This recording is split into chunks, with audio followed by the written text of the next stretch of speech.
Thank you. That was fun. Now I'm going to hand over to our president to manage the business session. Before as he comes up, I just want to acknowledge that he has completed his Pathways Level 1, and we'd like to acknowledge that by handing him his certificate.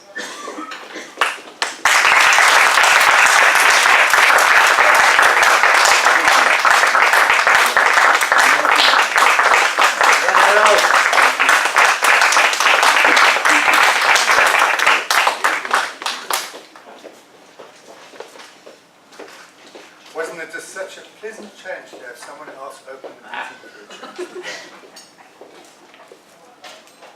I only have one item on the agenda today. Well, let me squeeze another item in quickly. 2 days ago, there's a gentleman in this room who turned 80. He used to be a public champion of speaking in the country, went to America to represent us, and been with Toastmasters for many years.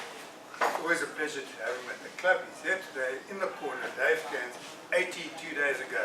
Happy birthday, Dave.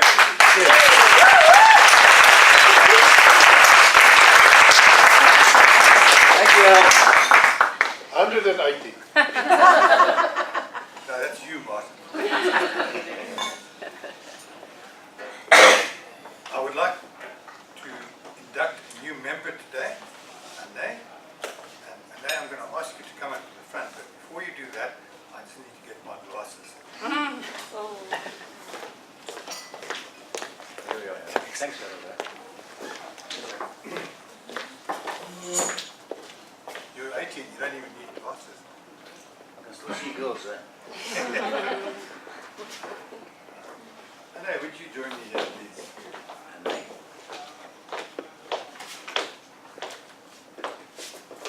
The way this goes is I'll read this out, and all you have to say is yes, finished, Yes. and then I'll ask the club to say yes to supporting you. I can do that. So, membership in Toastmasters is a privilege. The only way to gain the benefits of our program is to actively participate. So you, Ande, Yves, promise to be an active member of this club, to attend meetings regularly, prepare fully for your duties.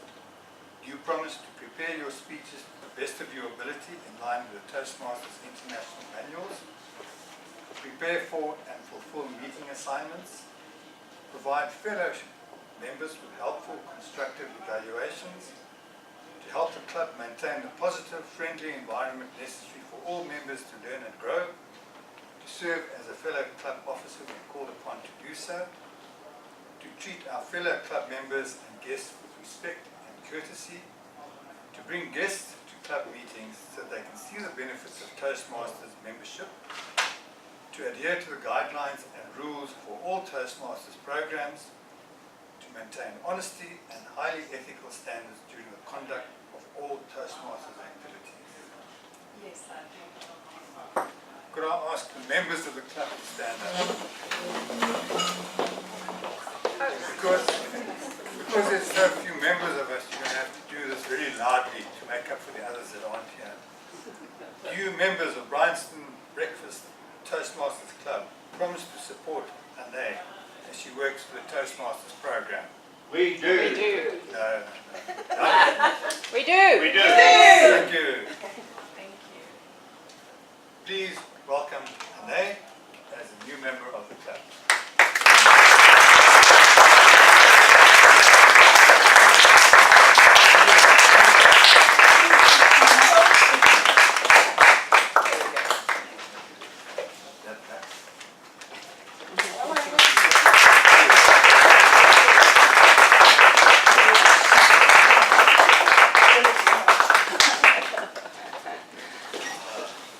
So glad you all stood while I was showing my certificate. Thank you very much. I think I must get more awards in the future. Yeah. Do any of the committee members have anything you want to bring up in the business session? No. That brings us to the end of the business session, and it's my pleasure to hand the meeting, control of the meeting, to our Toastmaster for today, Zoe Simon. Please welcome Zoe.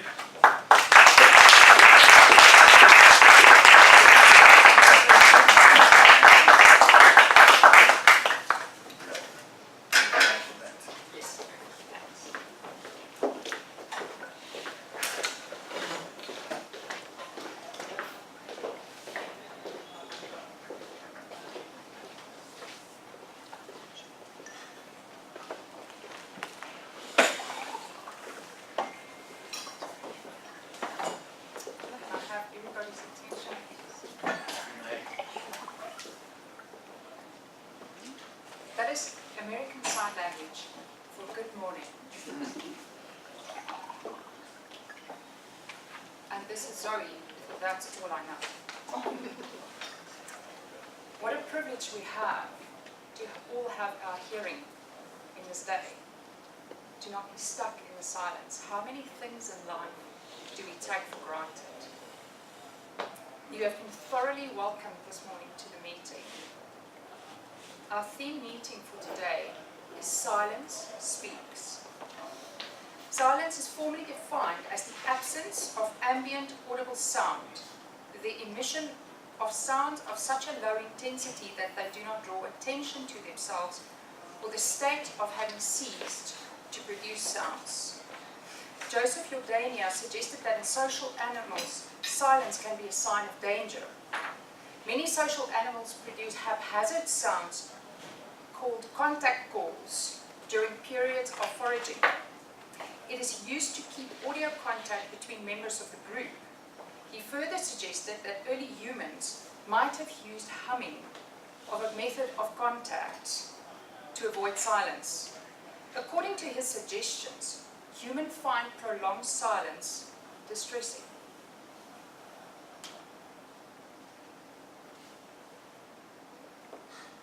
Why do we fear public speaking, which we have heard a lot about this morning? Is it really the speaking that we fear, or is it the silence?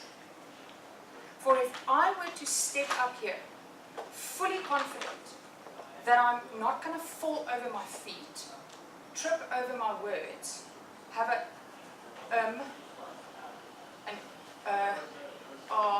where did my words go, and not lose my spot on my notes, I would be comfortable speaking in public. So in my opinion, it's not really the speaking that we fear, but the silence.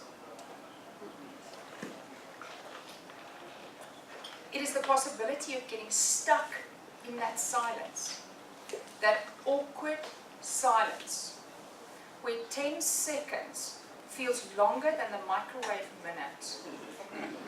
When all eyes are on you, none of which knows how to be comfortable in silence, waiting for me to just say something to release the tension in the atmosphere. It is the silence we fear, in my opinion, not the speaking. Mitch Albom said, "Why are we embarrassed by the silence? What comfort do we find in all the noise?"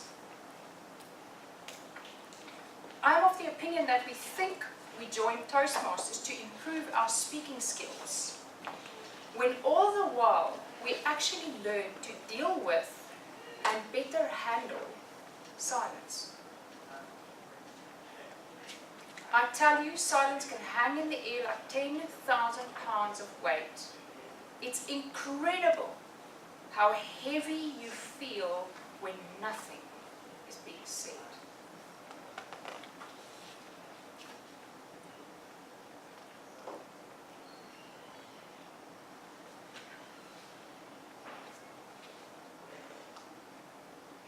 I would like to introduce our various role players for today.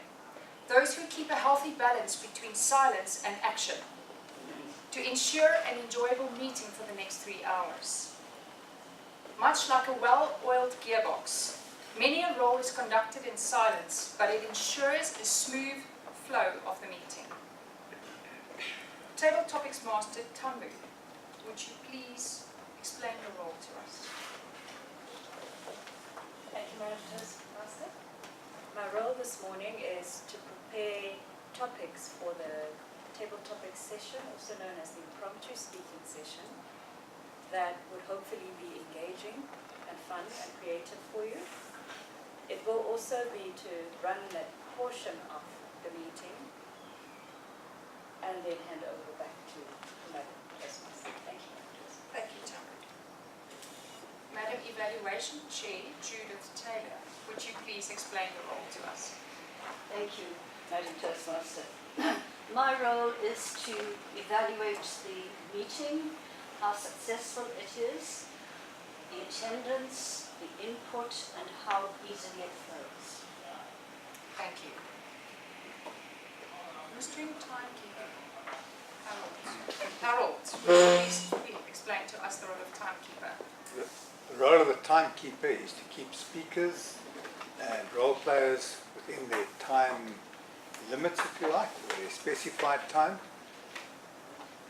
For the prepared speakers, we have 5 to 7 minutes. So we have a green light that goes on at 5 minutes, an orange light at 6 minutes, and a red light at 7. And the speakers are allowed half a minute after that.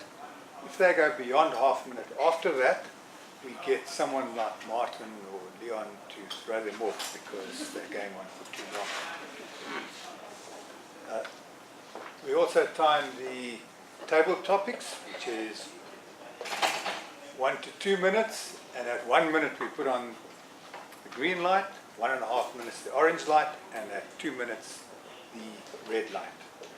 And for evaluation sessions we have the same routine, except that it's 2, 2.5, 3 minutes. I'll also keep an eye on the timing of the meeting in general. That Toastmaster is my role. Grammarian for the day, Jerome Sullivan. Jerome, please explain your role. Good morning. The role of a grammarian is to count any filler words and report back on that. So each of us who will be speaking today, I'll be listening careful to hear if you're using any filler words like and I and like and so.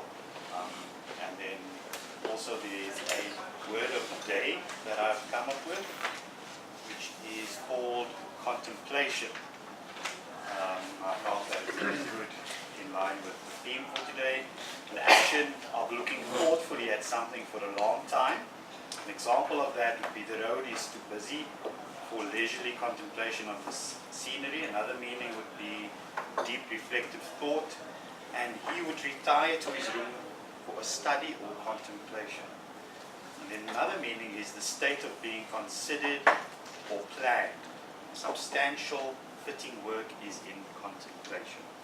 So that's the word of the day. You will score extra points for using this in your speaking today. Oh, I think I used 2 terms already. Thank you, Jerome. Mandy Murray is our archive for today. Mandy, would you please explain your role? But I'm contemplating if my role is correct today or not, because our grammarians are. My role is to count the are filler words in our public speaking Toastmasters as well as our prepared speaking. So Jerome would like to introduce himself again when I'm Sorry. My role has 2 functions. One of the functions is for myself, so that I can improve my listening skills. And the other part is to help you improve yours. I've done this role before and I got whacked quite hard in the way that I said 22, 42, 68, so I'm a very good listener. Today I shall do it differently because I don't feel like being whacked today. I shall then just let you know that you've done more than 5, more than 10, and if you do have filler words, I will do that. So it's not here to catch you out, it is here to help you improve your speaking, which we've all come here to do. So we try and do our agility in this club, and I will be exercising that today. Thank you. Thank you, Mandy.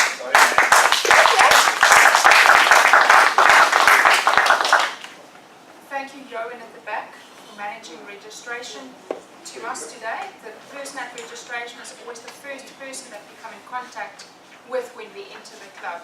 And Johan is always such a friendly face at the back to me. Thank you very much. And then thank you to Tanya for taking meeting sergeant at arms for today. We have one member and one visiting Toastmaster presenting today, Harold Robinson and Judith Taylor. They will both be speaking from their Pathways manuals. We have an interesting interplay today with the speaking. We come to Toastmasters not only to speak, but also to learn to listen to speeches and to give feedback on other people's speeches. So if you have a look on your program, you will see that they are both speaking and then they are also evaluating the other. So taking on the role of listening then to the other and immediately giving feedback after their speeches. So we look forward to you two today. Our first speaker to break the silence today is our president, Harold Robinson. Harold will be delivering his first assignment in the Pathways Level 2. His assignment is about understanding your own leadership style and discussing it with an audience in a speech. Harold shared with me that he originally had difficulty with this assignment because he doesn't actually understand his leadership style, and that it became easier when he stopped trying to understand it. When asked what are the best times for silence, Harold responded, probably a more appropriate question for me would be, when is the best time to talk? I believe that more silence ultimately results in better quality discussion, conversation, or contribution.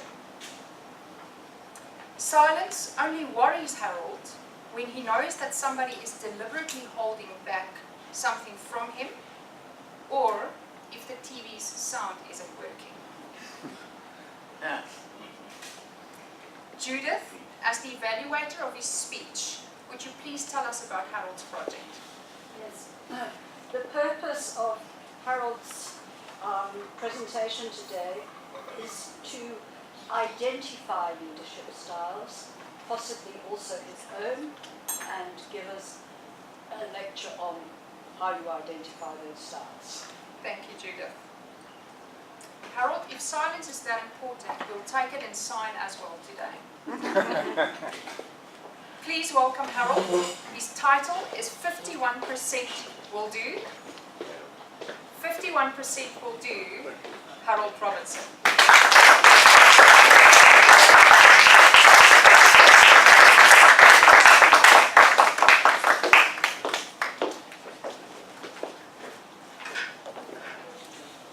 A genuine leader doesn't seek consensus, he molds consensus.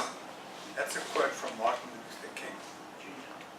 Madam Toastmaster, ladies and gentlemen, when I was contemplating this whole thing about leadership, I actually struggled because I couldn't identify a style.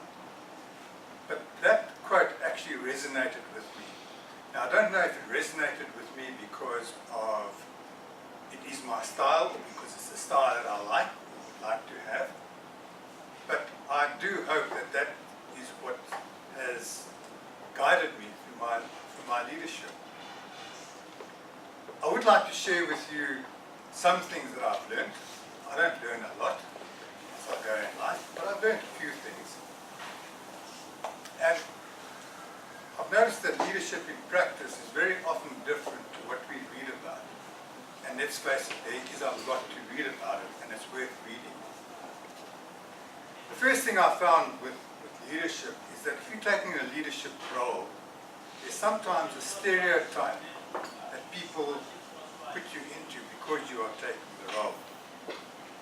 I'll give you an example. When I became a young production manager at Otis Elevators many years ago, the person who'd been in the role before me, Aubrey, was a real kick-butt man.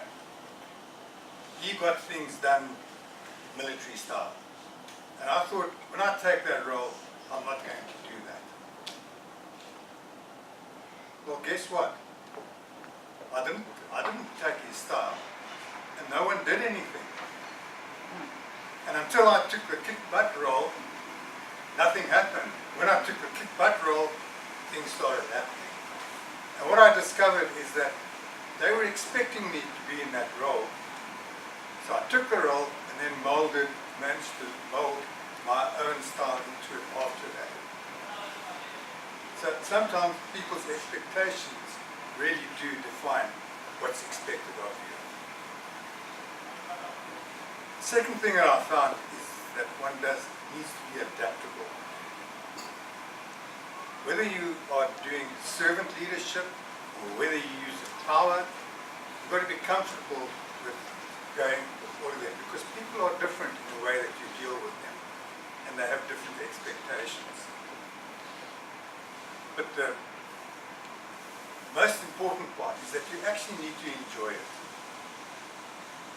If you're doing servant leadership, or whether you're using your power and authority, you need to be comfortable doing it. Otherwise, you are going to die of stress, because it's not you. A lot of people underestimate the use of power, authority, privilege, if you like. But if you have it, there's two sins. The one sin is not to use it, and the second sin is to abuse it. A lot of people don't use the power and authority that's given to them. And if you don't use it, it's going to get taken away from you. So you've got to use it, you've got to be comfortable with it, and enjoy it. One thing you will find is that not everybody's going to like you when you're in a leadership role. Not everybody's going to agree with you. You're going to have detractors.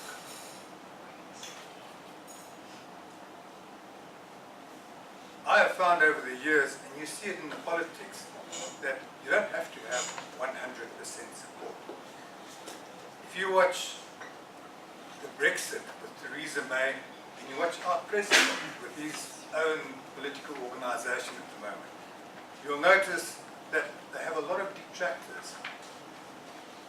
But all the time, they're just making sure there's enough support for them to go on to the next step. So you don't need 100%. I'm reminded of a video I saw some years ago. In fact, I still use it in training from time to time. John Cleese about meetings. And he's guiding a gentleman who's having an argument in the meeting. And the gentleman is telling him he's got to win this argument. And John Cleese tells him, yes, but you don't have to win 100 to nothing. 51 will do. And so it goes with leadership roles in any situation. If you've just got enough support to go the next step, you can go forward. 51% will do. And what you'll find is you do get your 51%, you get 51% for your next step. The last step, a lot of people have swung over towards that already. So a lot of people will go with what's presently going at the moment. So that's the three main points I want to get across to you in leadership. You can read it, it's good to read about leadership, but the biggest thing to do is to get in there and practice it. Whether you do it voluntarily, stand up, put your hand up for things, or whether you get appointed to do things in the leadership role, you can apply these. The best is to start practicing, because you will learn as you go along. And that's the way I've learned as well. Here in Toastmasters, we have a wonderful opportunity to actually practice in a safe environment where things can't go that wrong. Whether you do a speech, do an impromptu, or whether you take on a meeting role or a committee role, there's space for you to practice and become familiar with what leadership is about. And then you can practice that in other roles. I just realized that I've failed in my leadership because I forgot to hand the time over to someone. So I don't know how long I've been doing that. I don't know either, because I forgot to start. I've been waiting for that green light to go. I'll tell you what. So having reached exactly 6 minutes, which you can write down there. 7 minutes. Oh, sorry. You didn't really time me, did you? Well, I'm recording, so it's 7 minutes. Right. Thank you very much. I better Thank goodness. get a move on, but now I'm going to get thrown off. It's good to read about it. It's good to learn about it. But most of all, practice it, and very soon you'll realize how you can mold that 51% that will do for you. Madam Toastmaster.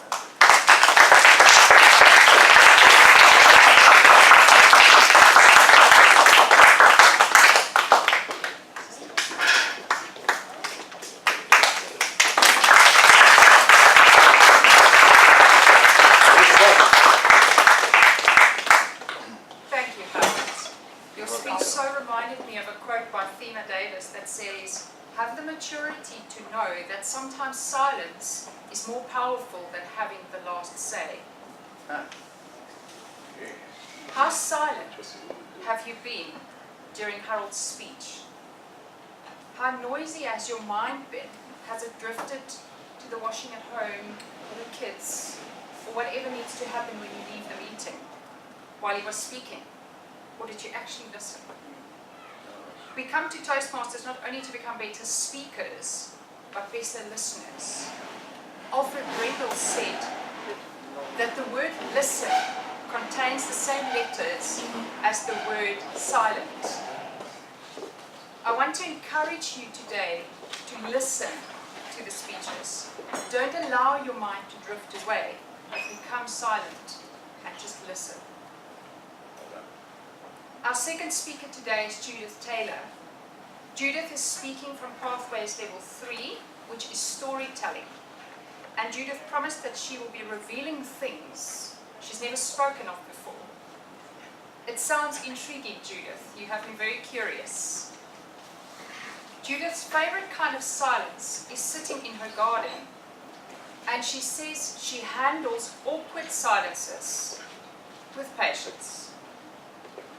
Harold, as her evaluator, would you please tell us about Judith's project? Certainly, Madam Toastmaster. The purpose of the project is for Judith to practice using a story within a speech, or giving a speech that is a story. And she can create a story. It can be personal, it can be a well-known fiction story, or just one of her own creation.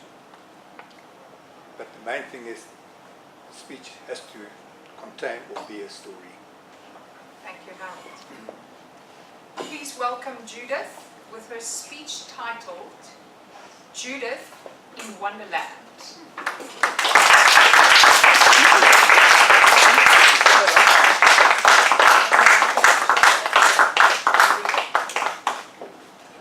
Judith in Wonderland, Judith Taylor. Thank you.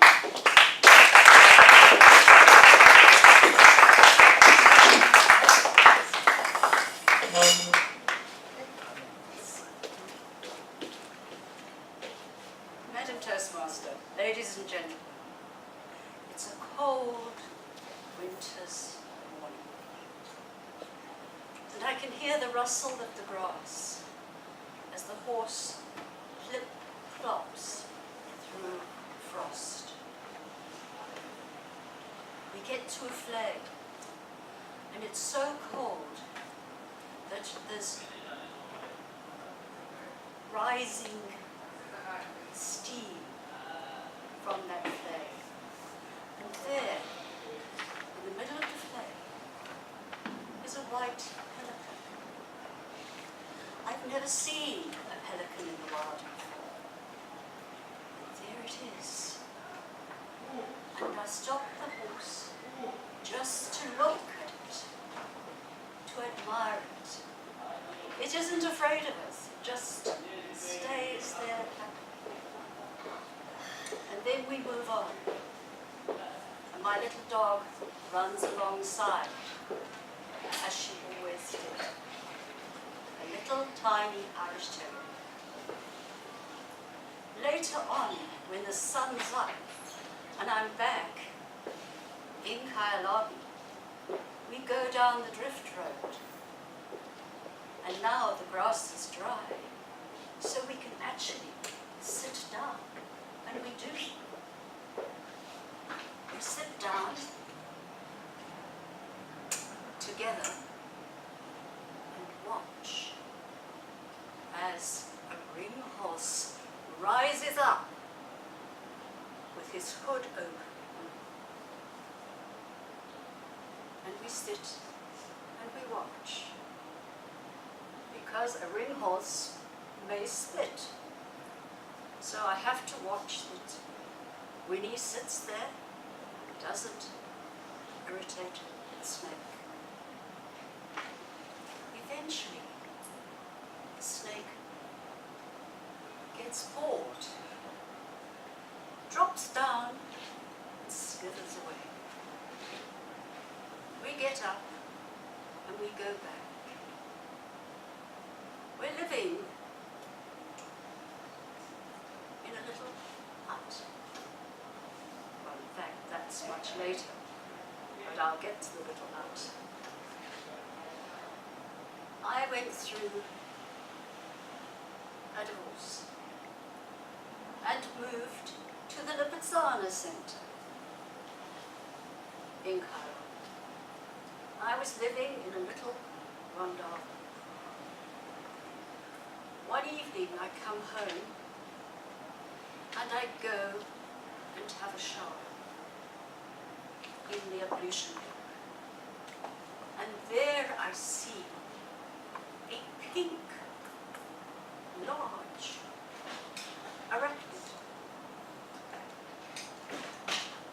I find out later this is a sun spider. But the best is when I got back into my little rondel, put my things on my bed and turned round, there were 2 of them on the fridge. So I had the total sun spider experience, because they do go round in tubes. I'll go forward in that state of wonder, because I've been in Kruger Park and I found out one thing. Giraffes are wonderful models, and they love to show off and show how proud they are of themselves and one another. So I've got lots of photographs, all of model standard by giraffes. I used to love going through them because I learned so much. And I must be a very lucky woman, because I wound down my car window and clicked my fingers to attract the hyenas so that I could take a better photograph. Then, how does my wonderland look now? Well, the other morning I drew the curtain, and it's ironic. We did advertise our box, but we never got a tenant. As I opened that curtain, I saw the owl fly by, but just the wing, a big golden wing of a barn owl. And I'd heard him call, a beautiful bird. He's passed by us a second time. But that wonder of my wonderland has never ceased. Whether it's kittens being born or chasing Labrador puppies round the garden, catching them as their mother drops them.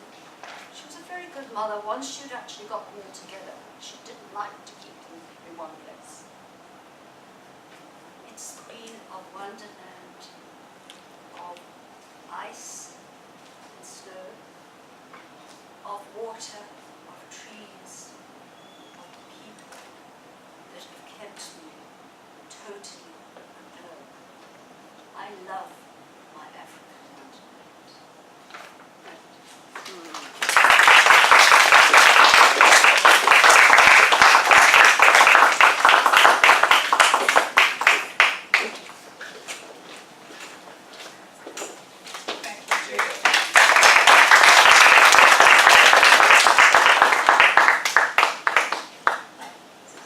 Your story so reminded me that we all need to keep silent sometimes, and it reminded me of a quote of the very well-known Mr. Unknown, that says silence is often misinterpreted but never misquoted.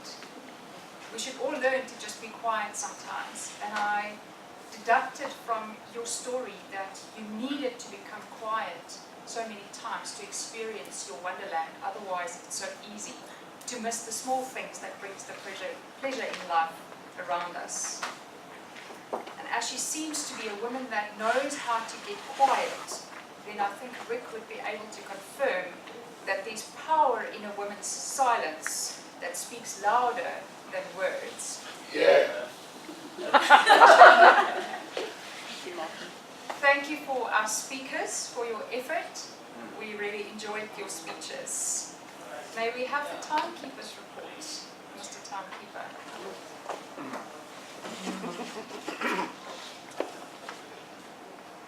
The estimated time for Harold Robinson was 7 minutes. Yes. The actual measured time for Judith Taylor was 6 minutes and 2 seconds. Thank you, Harold. I'm going to allow you now a moment of silence to cast your vote, please, for the best speaker. Tanya will collect and collate the results. You'll see there are, for the visitors, there are ballot slots on the table. You can just tear it off and please vote for the best speaker.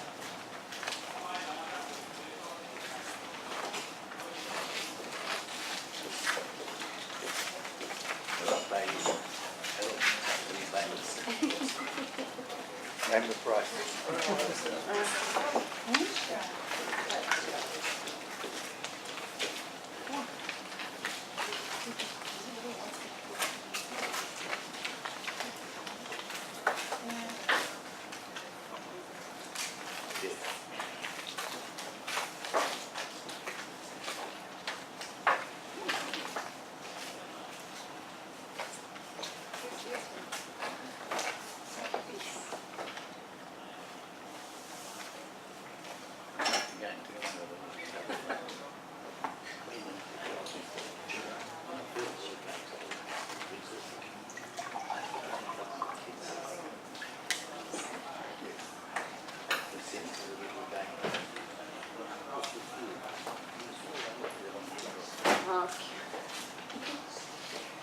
Everybody voted. Looks like it.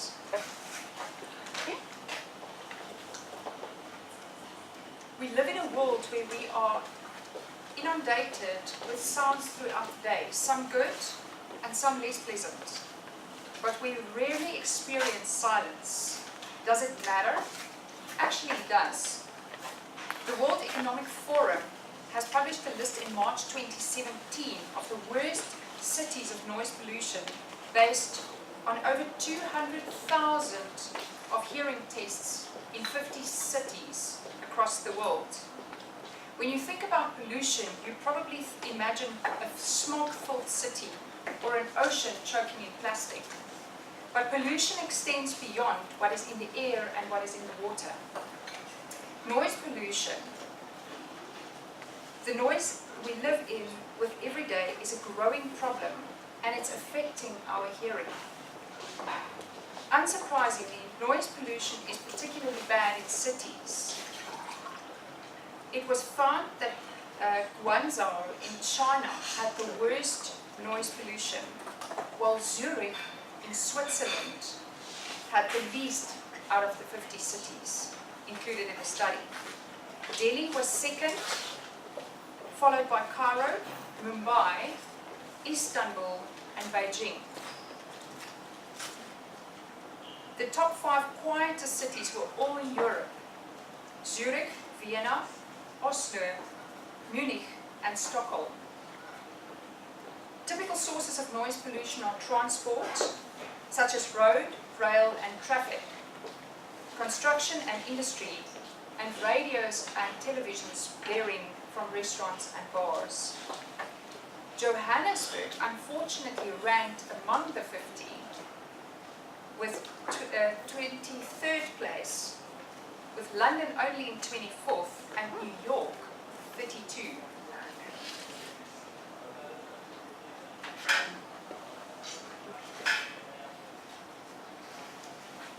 We are going to take a break for 20, take 20 minutes? So that means we will reconvene, it's 10:15 now, so then we reconvene at 10:35, right? So during the break, I'll just remind you of a quote of R. Arnold that said, so if you are tired to speak, sit next to me, because I too am fluent in silence. And what I want most is to know what you hear in the silence between us. I'll meet you back at 10:35. Thank you.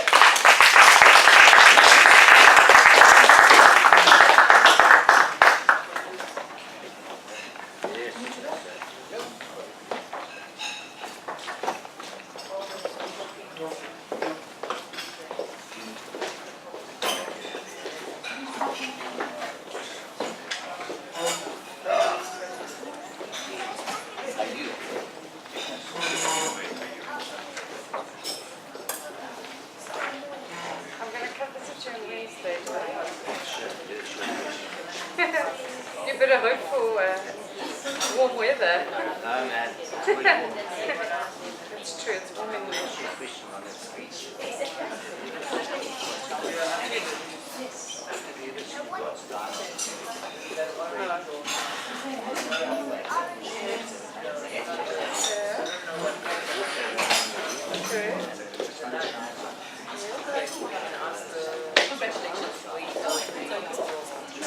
So why did that remind you of start to do the speech?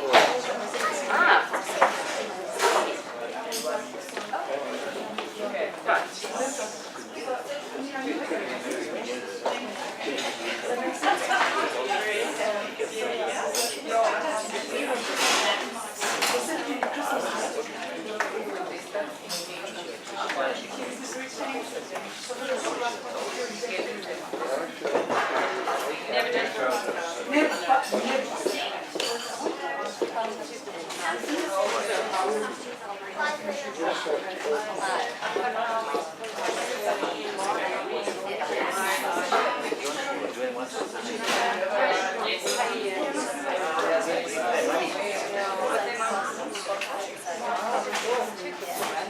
Even like now when they give me all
I don't know. Maybe I must change it.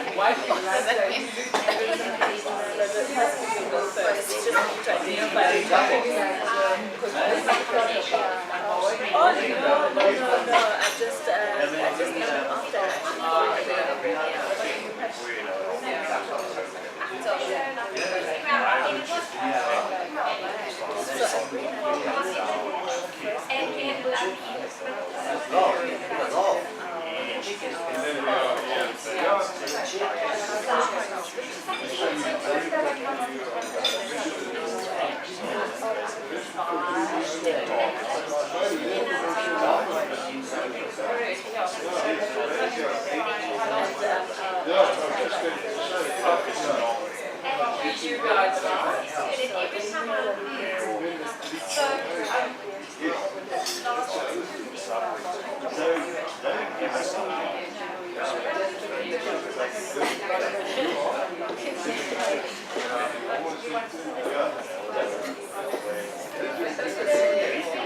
Yeah, but I mean, like, no, the first day, I want to ease myself into it.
But I think it's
Hey, shut up, man. I'm looking at the lady.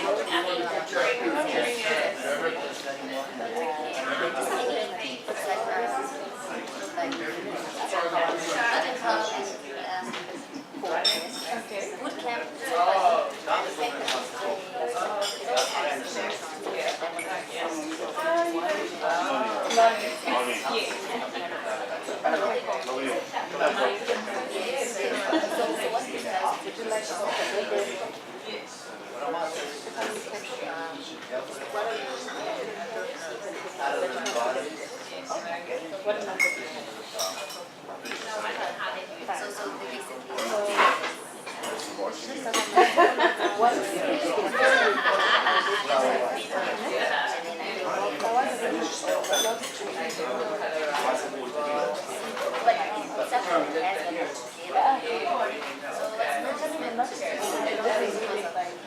Here's another one.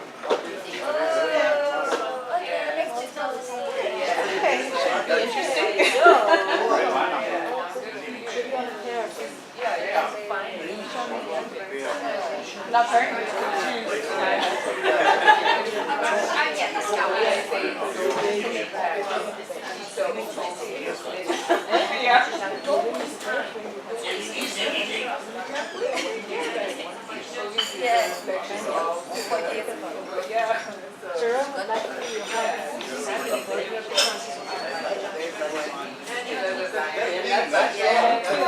Filler words. And then next thing is branding. Next thing is the full year. You don't even know the full year. Exactly, and then I feel like inadequate.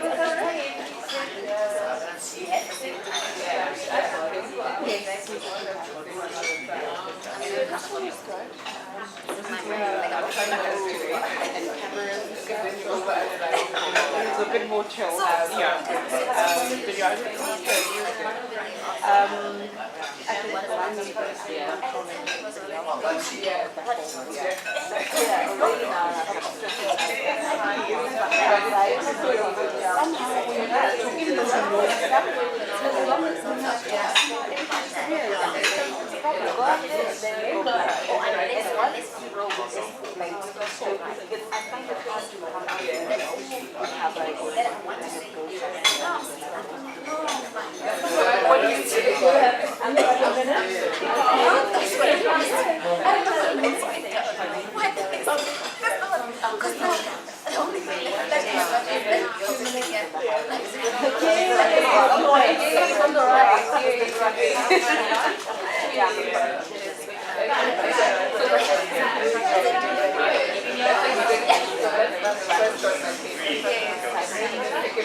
There, I was setting up business and data analytics for consulting firm, and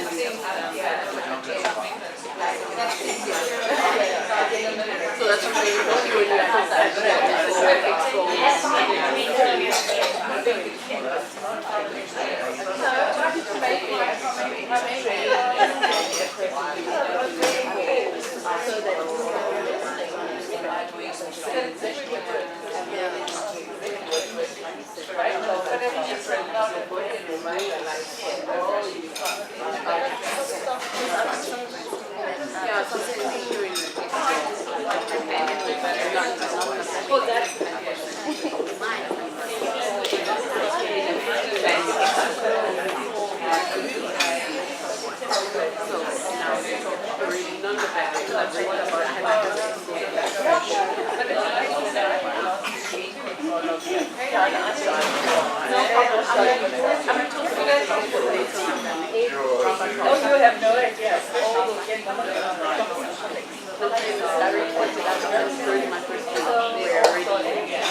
So that's why I'm like, okay, so that's what you're saying. That means but, you know? That sounds like okay. No, no, very. Where I come from.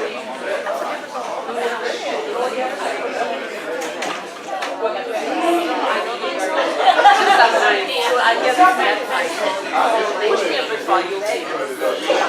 But I said, I just know that it's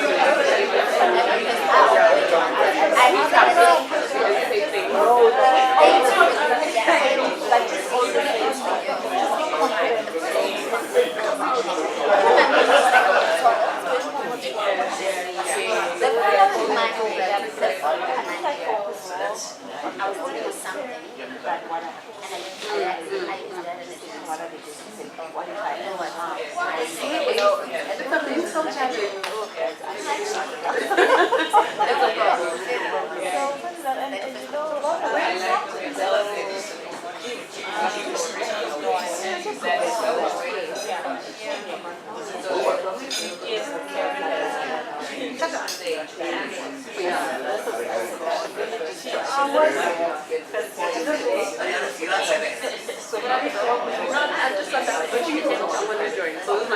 the first thing I was just thinking about, but I actually realized, oh, it's like, and for me,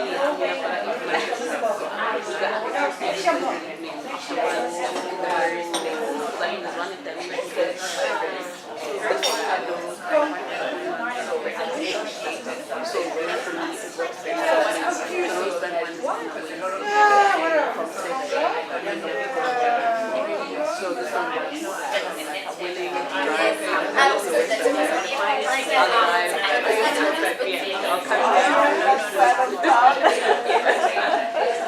I really don't mind as long as my dad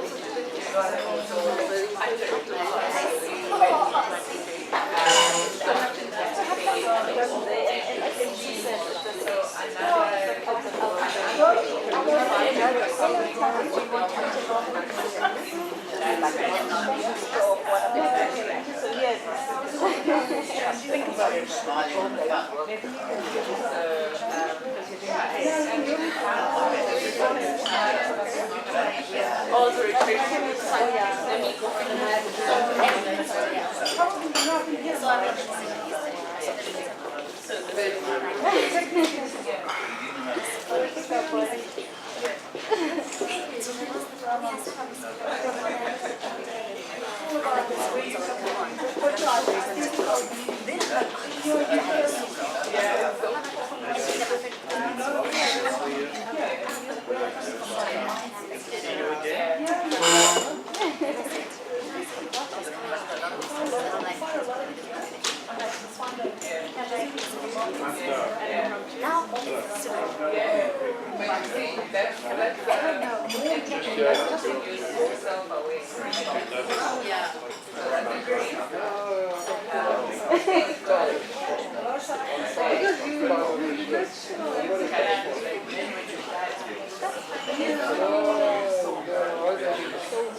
It's a debate.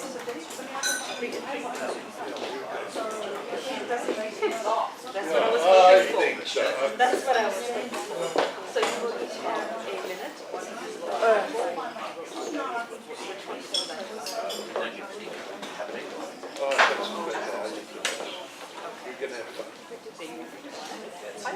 Which one?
Your banner. No, we've been waiting for it for about 2 years. Oh no! Supposed to follow it up from one meeting to the next. Every meeting I follow it up.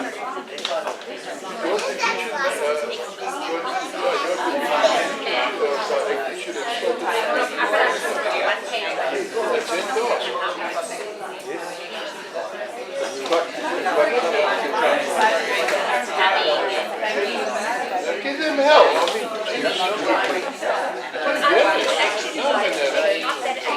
if you have others, you've got the pot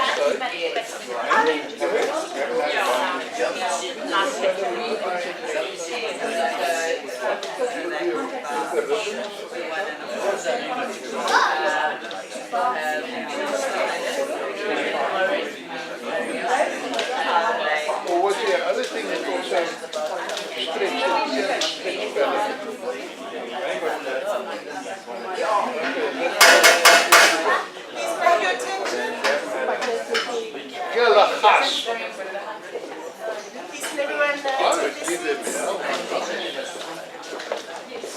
well, the problem is I shoot myself quickly because I forget to follow up all the time. We've just ordered ourselves Please take your seats, everyone. feather banners outside as well.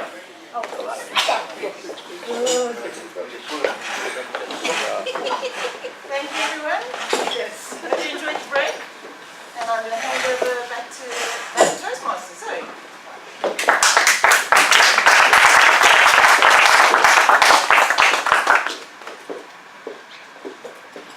Not so silent break. Sounds like everybody had a good time. We are going to jump right into our table topics session. So I'm going to invite to the front our table topics master for today, if you are ready. Our table topics session is the unprepared speaking session and with those many visitors that we have, I want to encourage you today to come and entertain us as a club, take your belief into the fear of the silence and come and speak for 2 minutes. I'm going to welcome up Tambu, our table topics master.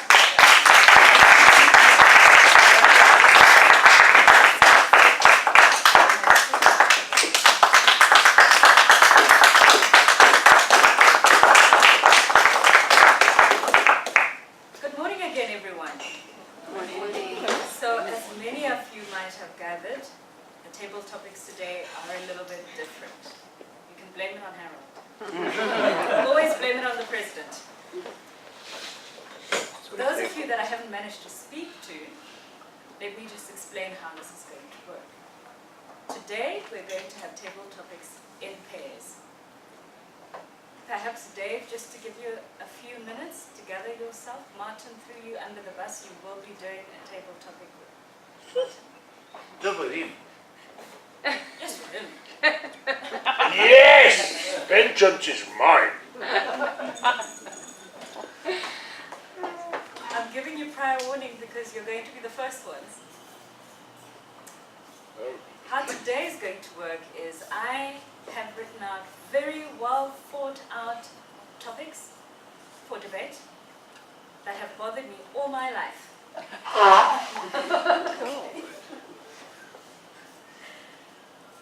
Did I hear? Oh my word. Yes. You don't even know what the topics are yet. I'm an intellectual person. We just hope we That's can our solve. worry. We just hope we can solve your problem. The first person who I will give permission to look at the topic will be arguing for the topic. I will give you a minute to argue for the topic. Timekeeper, may I ask that you time them for a minute after you've done with your cup of tea? It's okay, I'll do it. If you can time the first speaker for a minute, and Are we allowed to talk? yes, you are allowed to talk. It depends on what your argument is. If silence is part of your argument, then so be it. Then I would suggest that the green light go on at 1 minute, or maybe at Red light. 50 seconds. Oh, yes. 50 seconds and the red light at 1 minute. At 1 minute, you will automatically switch and your partner will argue against. At another minute, you will automatically switch and you will take up your argument for it. Then a minute later, the person arguing against will close the argument. They will have a minute to do that. And that will be the end of the impromptu. So your impromptu still is not 2 weeks, goodness. 2 minutes, 2 minutes, but it is split into a minute each. So that said, I'd like to encourage you to have fun.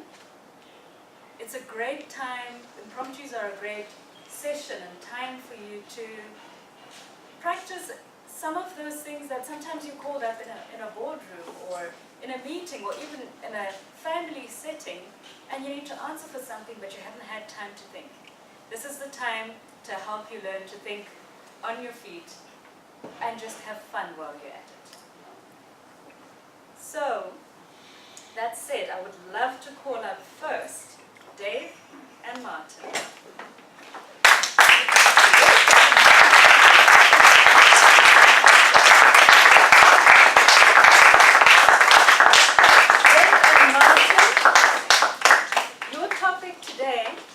Is our sandals shoes.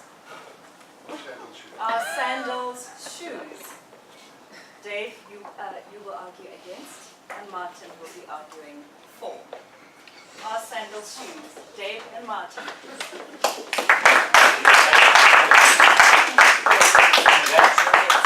So Martin will start.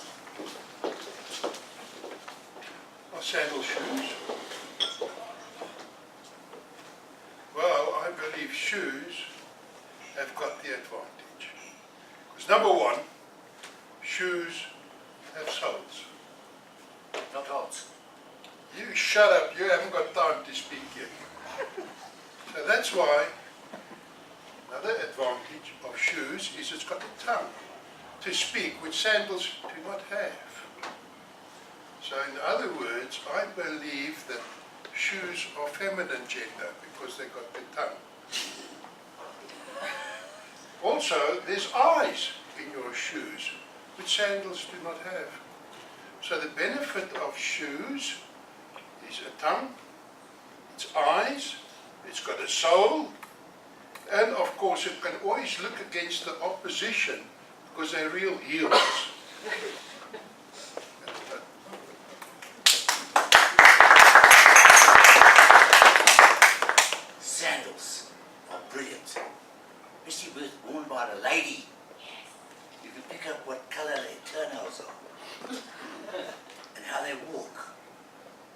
also, they're internationals.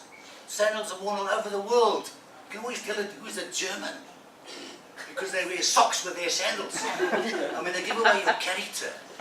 And they were nice to wear at the beach. They don't wear shoes on the beach. You wear a sandal. Yes. And now when you look at yourselves. Who's got sandals? Who's got shoes? Look at this lovely pink donut. I mean, what's on top? You know what they say about tall girls? They lie longer in bed. Sandals are very expressive. I'll go with sandals. I don't always shoes. You never see anybody wearing shoes in the bed, but sandals, yes. The gym.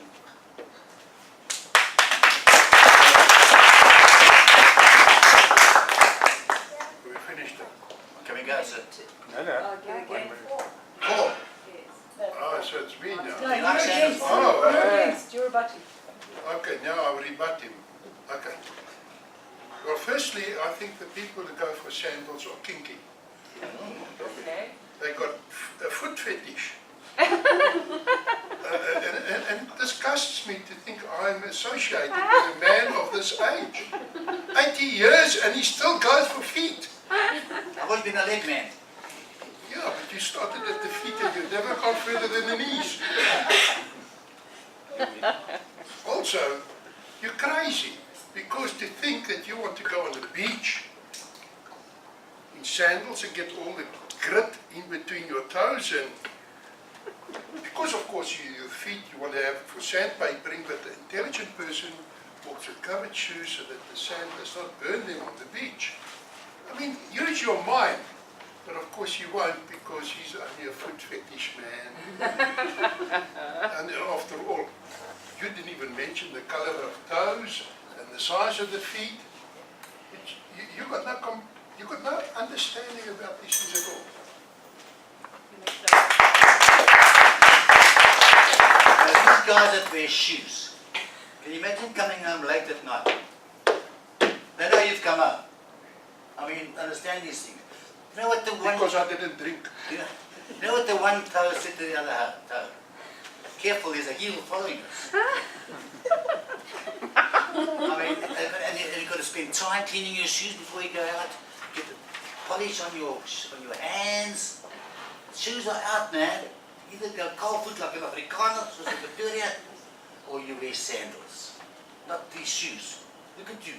You wear boots. Seriously, it's a wrong move to wear shoes, especially when you're trying to chat up a girl. You'd rather look at your gym.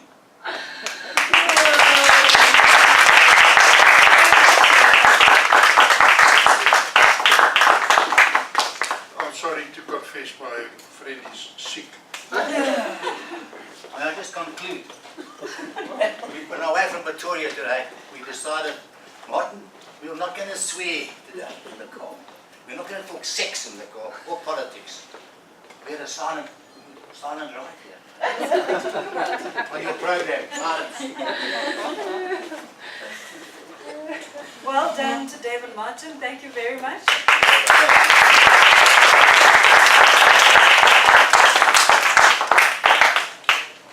Rick, may I ask you to open your paper? I'm number 2.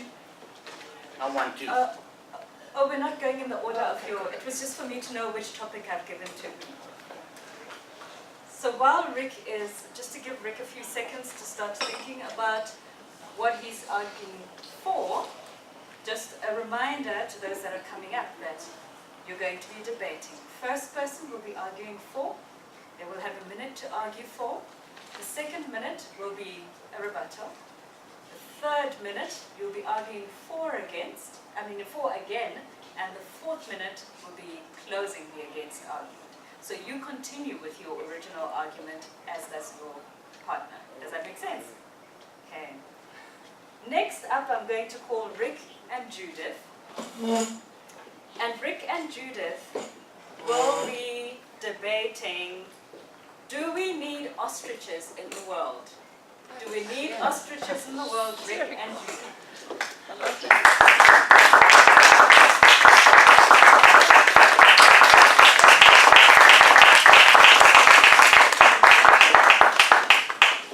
Rick will be arguing arguing for ostriches, and Judith will be arguing against ostriches.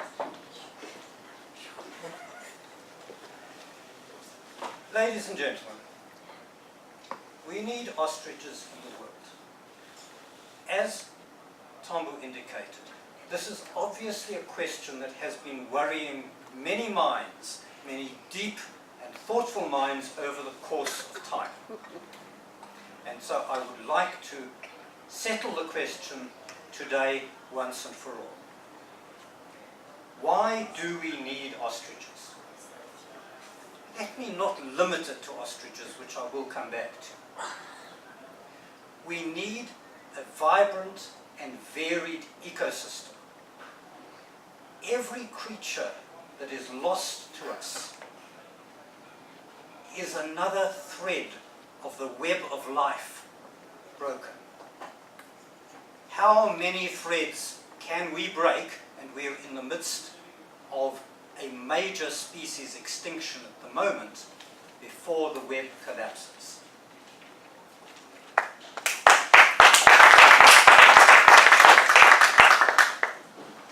problem with ostriches is that they've got a lot of feathers. And they keep littering those feathers all over the place. To say nothing of the fact that the mother ostrich doesn't really get on with her babies, so she hands them over to the father ostrich. And to stand up for the father ostrich, he would probably much prefer that there were no more baby ostriches and he wasn't involved in this difficult situation of trying to herd them around. It really doesn't work for that daddy ostrich. It's a tough life for him, really tough.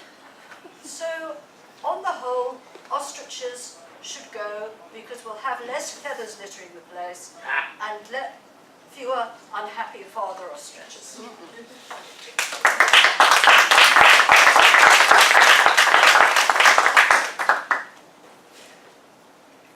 In my first speech, I addressed the wider web of life. Now I want to focus on ostriches specifically. Without ostriches, we would be lacking a question on their 702 brain, because they had a question of what's the largest bird. It is, of course, the ostrich.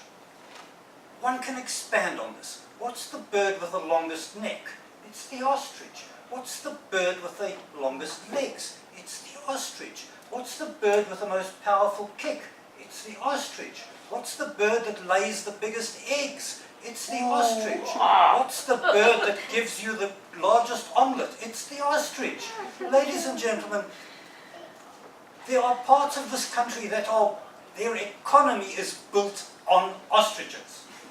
Oatsworm, for example. We need ostriches. Where would we be with feather dusters that used chicken feathers or turkey feathers? Ladies and gentlemen, I ask you to vote for the continuation of the ostrich.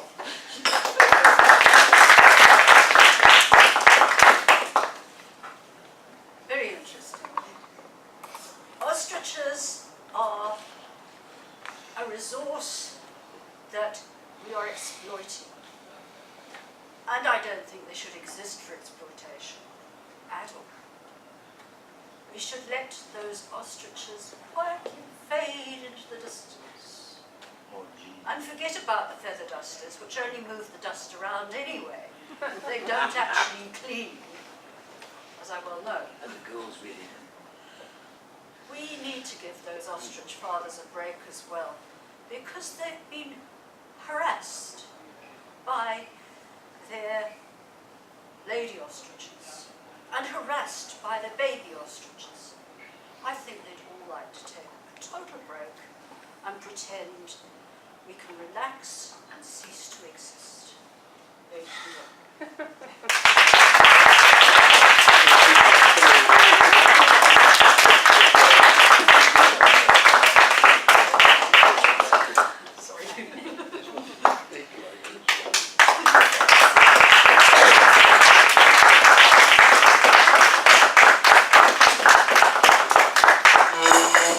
The next riveting debate may possibly end a new engagement. invite Andre and Leon to come up. Andre and Leon, your topic is in line with today's theme. Children should be seen and not heard. Children should be seen and not heard. Andre, you'll be arguing for, and Leon will be arguing against.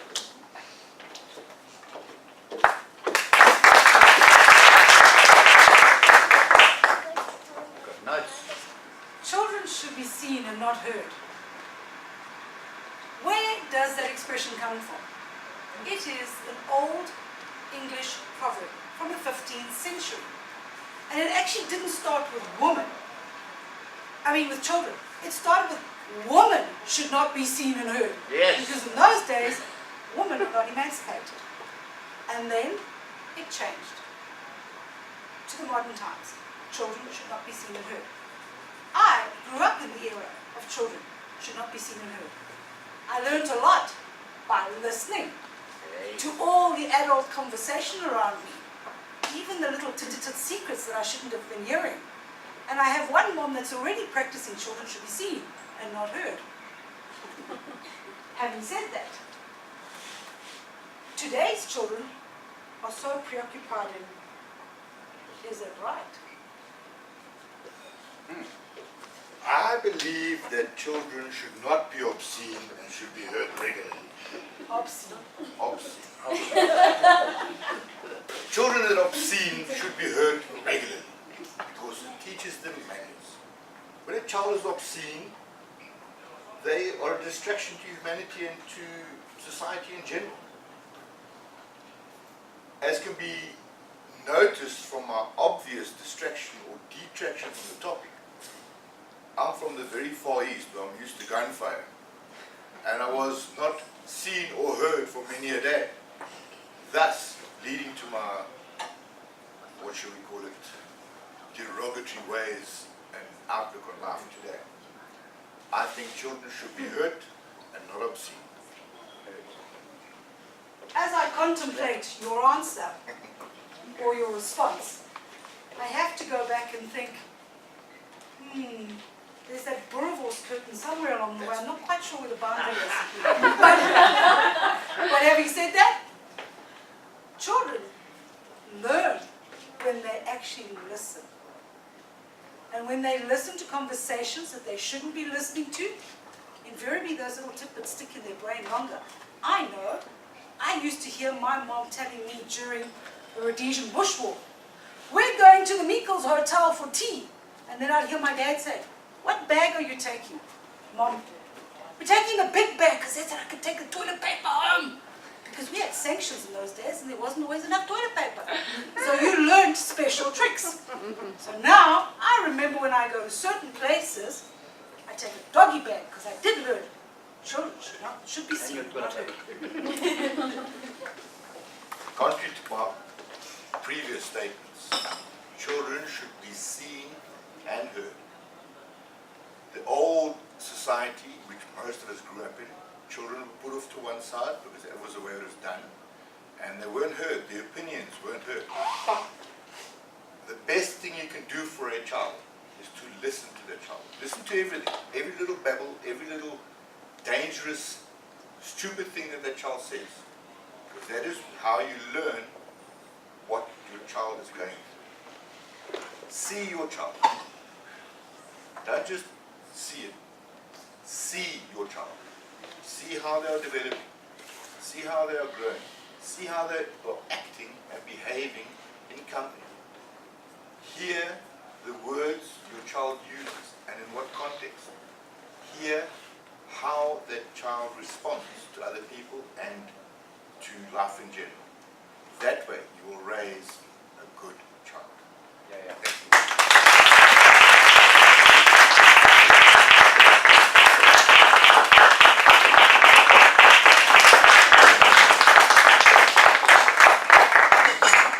Well done to Andre and Leon. You took that a level up.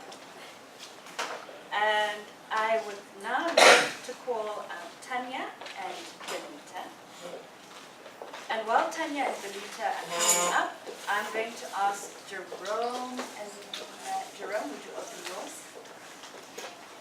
Tanya and Belita, Your debate topic is, should Valentine's Day be banned? Oh, gee. Should Valentine's Day be banned? Tanya will be arguing for the banning of Valentine's Day, and Benita will be arguing against the banning of Valentine's Day. So we should shake hands as well, please. Yep. Shake it afterwards. Okay, done. As I stand here, I am contemplating deeply what to say with regards to the topic, should Valentine's Day be banned? The answer is yes. The answer is yes. The question is, why is it yes? And I would say the answer is yes because it's turned into a commercial nightmare. The whole aspect of love is lost, and it's only about the commercials. Think of what most of us do in preparation for Valentine's Day. We get on our car, we drive to our local shop. We probably go to Cardi's, something similar, buy a card, a little teddy bear, pop off toys, and get some chocolates. You've thrown a whole bunch of money down the toilet. If half the country do it, it's probably millions of rands that we flushed down on this commercial nonsense without having had one thought about true love.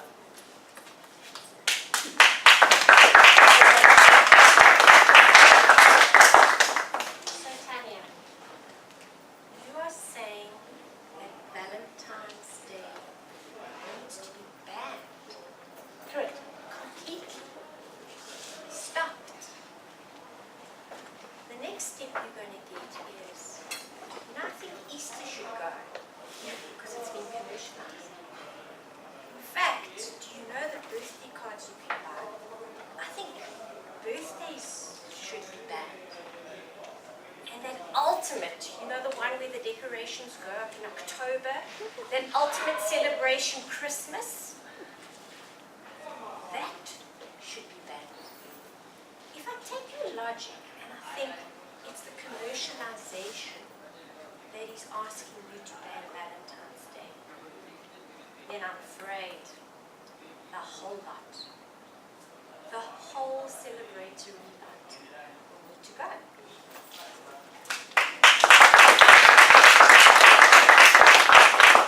Lisa, I appreciate your point of view there, and I think I was containing it specifically to Valentine's Day and not the remaining holidays. I think if I had to go for my first reason being commercials, I'll go to my second, and it's quality time. After buying those cards and the little teddy bears and everything, most of us then go and spend time with our partners at a dinner. Those cost a lot of time, and it's a short moment where honestly you're just eating your food and probably watching the other table to see if they're also talking to each other and who's not talking to each other. If you took that amount of money that you spent in that day over 10 years and you saved it, you'd go on a beautiful long weekend with your partner and enjoy true quality time.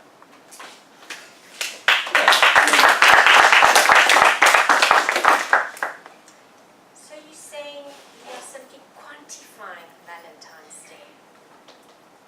But that's not what I heard this morning. I heard that love was kindness. I heard it was the most important thing you live for. I heard it was the people. I heard it was acceptance of you as a person exactly what you are.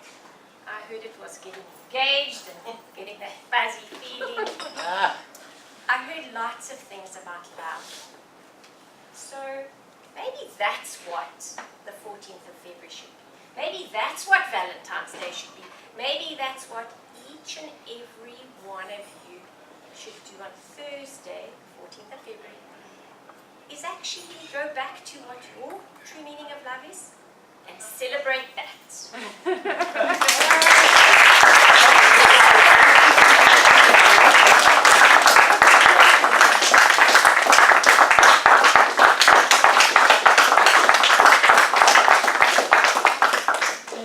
I feel like I am beginning to understand what life is about.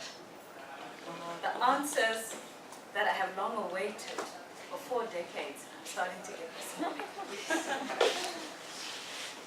Before I call up the next speakers, I'm going to ask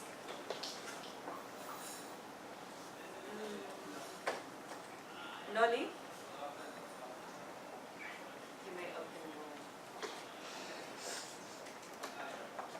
going to call up next Jerome and Mandy.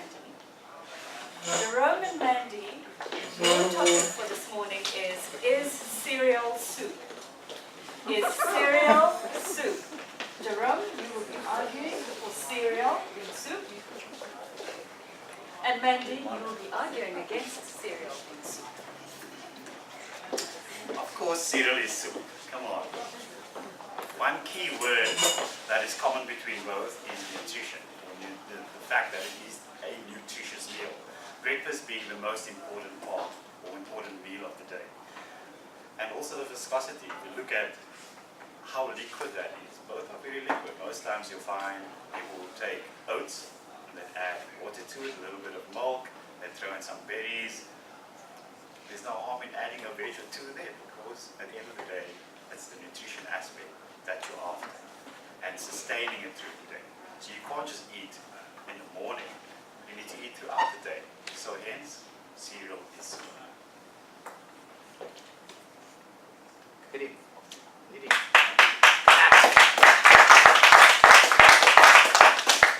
Jerome, you seriously think cereal is soup? When I think of soup, I think of Woolworths shelves and they liquid. I think you're referring to stew that your mother cooked. Cereal for me is the delight my children have when I open the Cocoa Pops and it tastes like chocolate with a little bit of milk. You referred to oats. I know that when I put oats in the bowl and add some berries and milk and water, when we walk away, it solidifies like cement. And for me again, that doesn't set off that cereal is a soup.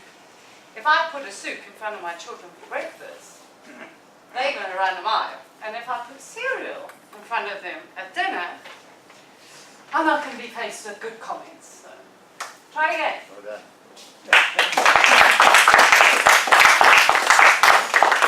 Two words, oats and barley. How well and in sync those two words sound together. Yet the one we associate with soup and the other with cereal. Oats being also a grain, barley also being a grain. And what we add to that is the difference it makes in the experience and the nutrition that we receive throughout that day. So the experience is not just in nutrition, but also in the color and the variety that we choose. At the end of the day, you have the choice to decide how you experience your breakfast or how you experience your supper or meal throughout the day. So cereal for me is always going to be soup and soup. Thank you.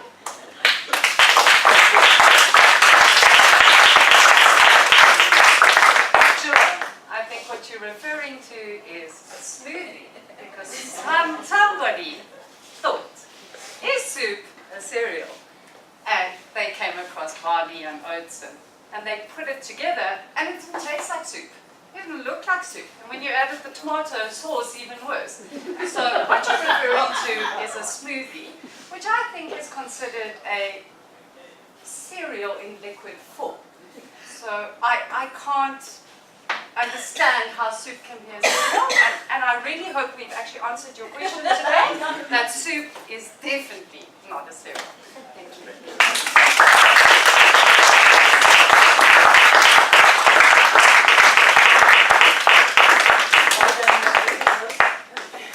On the point, please, may I summarize an entire argument for asking a question? Please, because I still don't know what to give my child. Oats, Good morning. barley, smoothie. I therefore concluded beer is breakfast.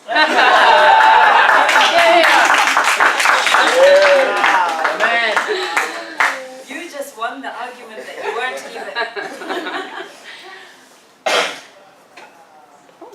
I would like to ask Abrina if you can open your paper.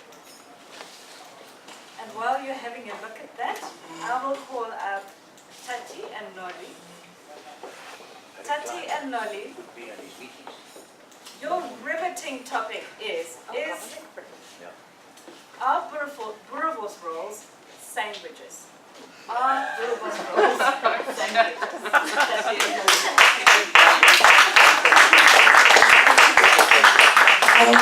Noli strongly believes that Boerewors rolls are sandwiches, while Tati party strongly believes that they are not. And they will now tell you why. Okay. So, picture a boerewors roll.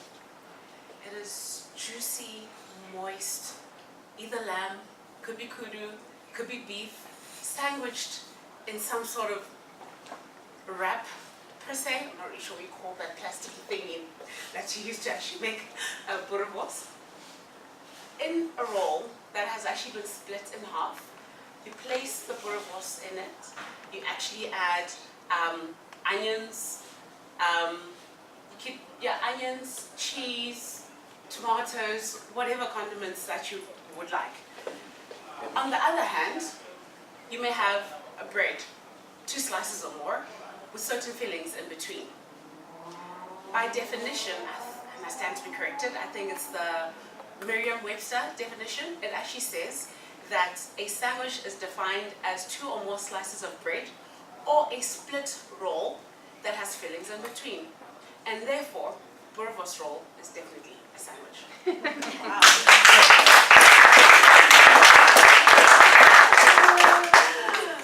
Wow, Nani. I'm sitting here contemplating this topic today. As you all know that in South Africa, we have a day called Friday on the 24th of September. And when you all think about that, the first thing that comes to mind when you think about Friday is about boerewors.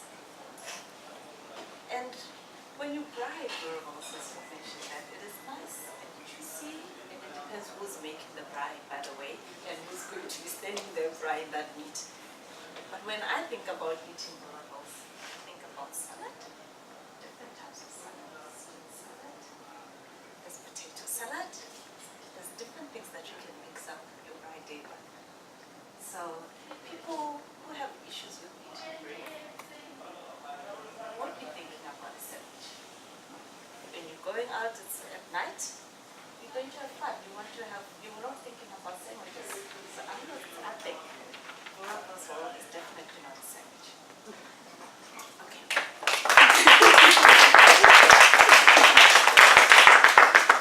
I think going back to the topic, by definition, a boerewors roll is a boerewors in a roll, not boerewors on its own, either with a salad or pap or other items to actually eat.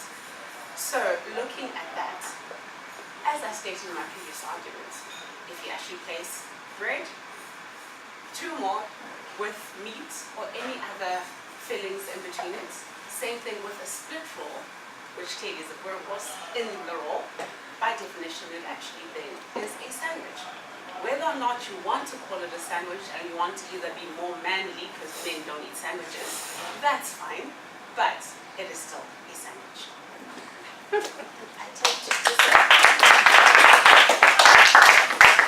still tend to disagree, Nani, because it is what you make of it. You can have it with anything you want. So for us, you can have it on its own, and I definitely don't believe that you have to box it. If it's a roll, you can have, if you say a roll is a bread, you can have lettuce, as I said, and put it all together. It's not a sandwich. It's something to eat. It's a different type of meal that you have. So I strongly don't believe that a bounce roll is a sandwich.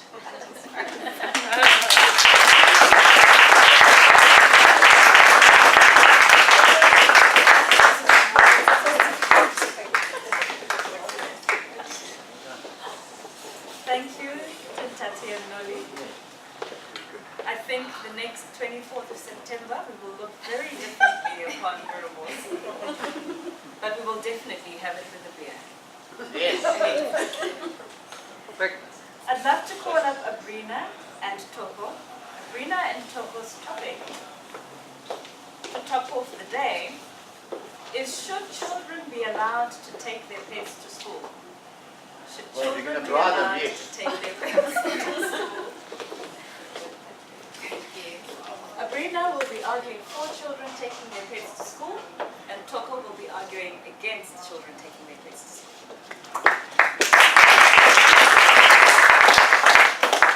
So I must say, I've contemplated bailing out during the break after Tom spoke to us about table topics.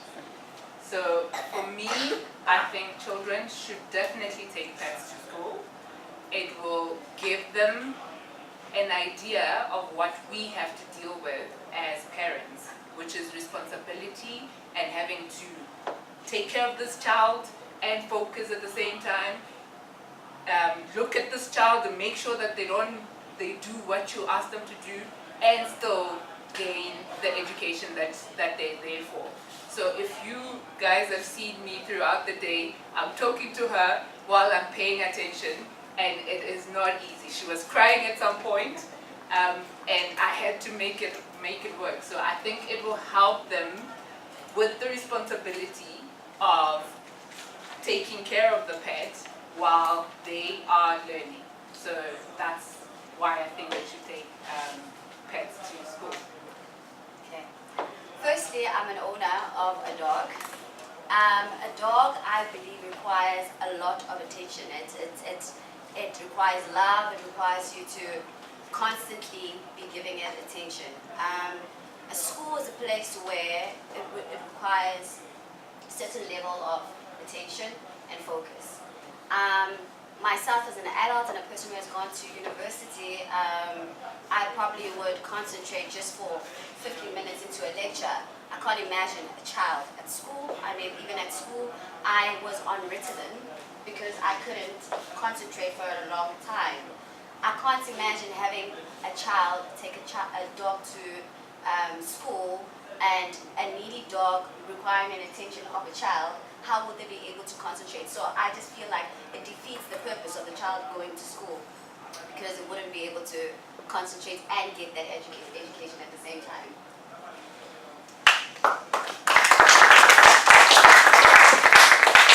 So I hear you, but I also think my second reason would be, the pets that the kids will be taking to school could serve as educational resources. So if you're taking a dog, you can use that as an educational equipment or material to teach the kids. Teach them what the dog is about. Teach them what they eat. Teach them how to take care of them. Teach them how to bath them and how to feed them.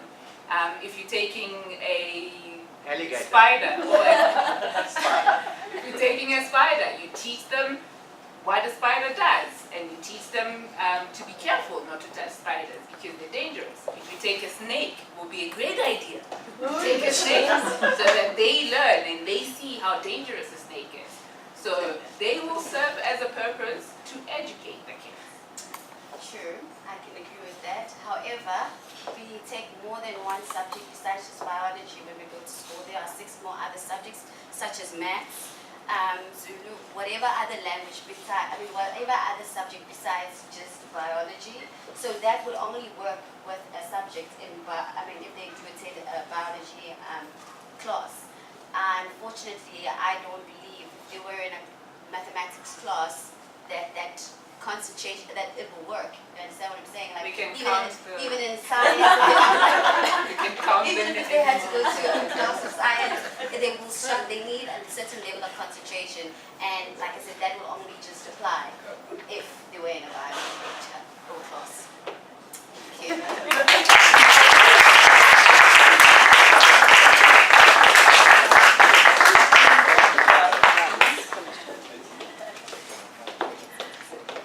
My daughter's been struggling with maths. I think I should take her around the complex and help her to count the pets.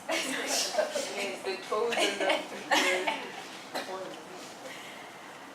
A huge thanks to everyone for being open to a different way of doing things. And a huge thanks to our guests from other clubs for jumping right in. To our visitors who are here for the first or second time. It takes a lot of courage to stand up in front of people you don't know. Thank you for that. And to our current members for also jumping into the table topics. So thank you to everyone.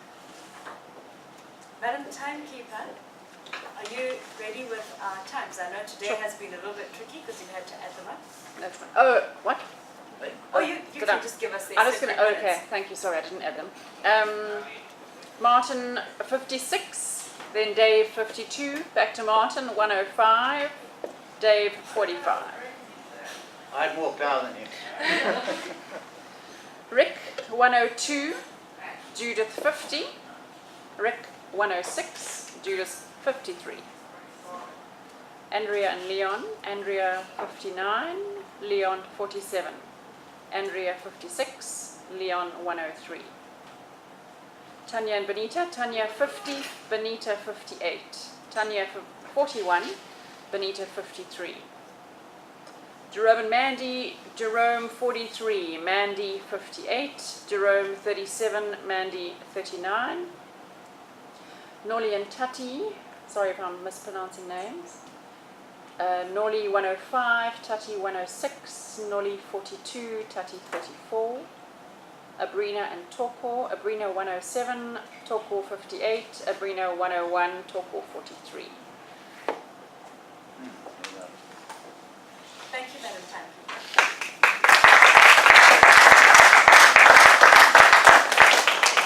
In front of you, you have some voting skills. I would love to get your thoughts on who you thought was the best table topics speaker. Mr. President, are you okay if I ask them to vote for a couple as opposed to individuals? Why would I be not okay? The President is okay with it. So I will take you through the list of table topics and the speakers. We had Abrina and Toko speak about children being allowed to take their pets to school. We had Andre and Leon talking about children being seen and not being heard. Tanya and Benita debated on whether Valentine's Day should be banned. Rick and Judith, whether we need ostriches in the world. Tati and Noli, is a boerewors roll a sandwich? Jerome and Mandy, is cereal soup? Dave and Martin, are sandals shoes? And that was it. Yes. Tanya was with that?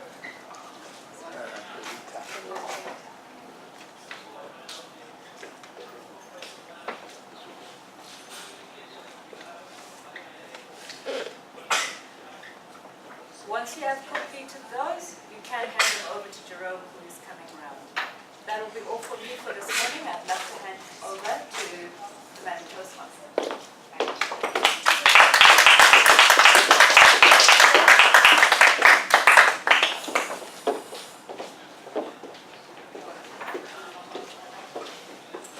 I now contemplate taking my ostrich to school and to learn how to not hide my head in the sand and just eat silence. Yes, breakfast of oats. Beer. And water. And thank you, Tamu, for an enjoyable and different table topic session. We really enjoyed that. Very cool.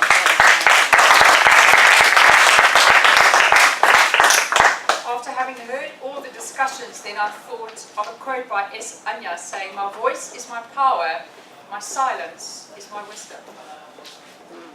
I'm going to hand over to Judith as our evaluation chair as we are moving into our speech evaluation session. Madam Evaluation Chair, would you please come to the front and call on your evaluators.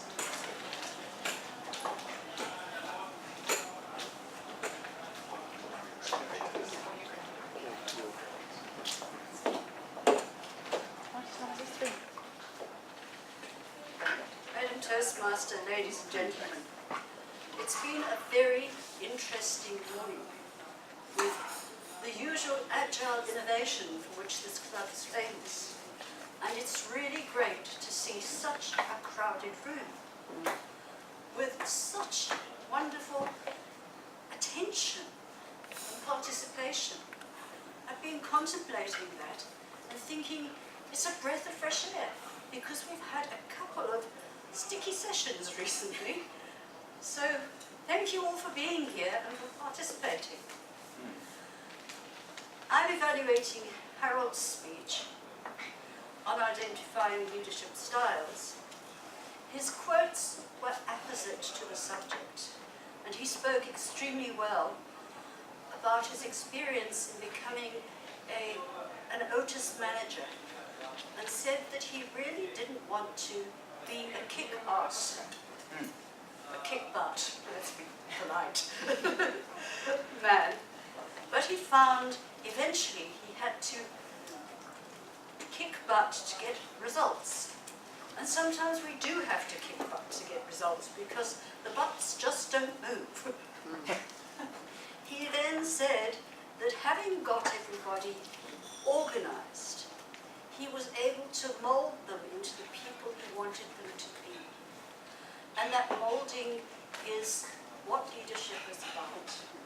It's changing things from the way you didn't like them to be into the way you like them to be, and creating a team. He spoke of servant leadership. Servant leadership is looking at people's needs and responding to them, instead of, like certain people are doing, and telling us what we should do. And a certain Minister of Mining Resources comes up in my mind. He's not moulding us, he's enforcing. I would have liked Harold to explain the different leadership styles a bit more, and also to not protect himself with his hands like this. He said to me it was an old habit coming back again, and thanks for reminding me. So, altogether, a really good speech, Harold, and I know that it was a challenging one for me as well, because I've done leadership styles so many times, I'm never sure what style I am. But I look forward to your next one, and you're practicing to relax your hands. Thank you very much indeed. Thanks, Judith.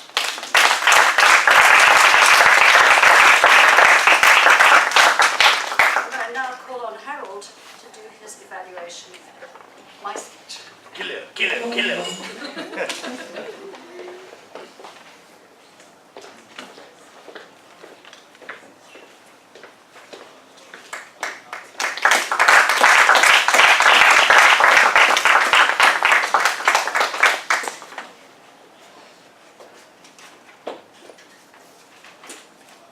Judith and I did this not so long ago. I'm starting to feel a bit joined at the hip to her.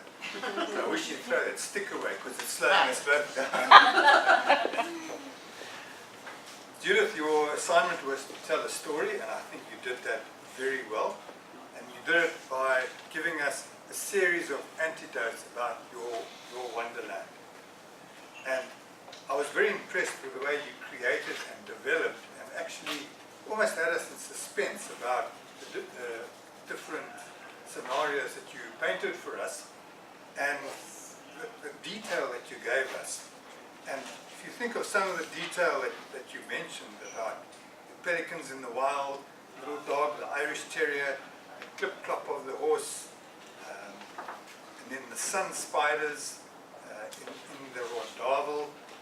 I really liked the detail that you gave us in the anecdotes and the words that you used. The snake slithering away or the wrinkles staring at you. We could actually picture the whole situation. So I thought you described your wonderland very well. It asked me what you may want to work on, and one of the things I thought you could work on was linkages from one anecdote to the next. So, for example, when you moved from your rondavel to the Kruger Park, you did that quite suddenly, and I could actually see in the room that people were actually, where are we now?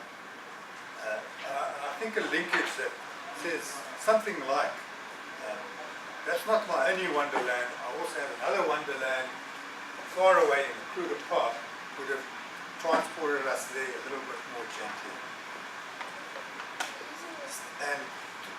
And to challenge yourself, I thought you could challenge the audience to find their wonderland like you found yours, which I think is why you gave us the speech is you enjoy the Wonderland. This is what you find from it, and the rest of us can enjoy that as well. Overall, I enjoyed it, and I agree with you. I love my Africa as well. No evaluation.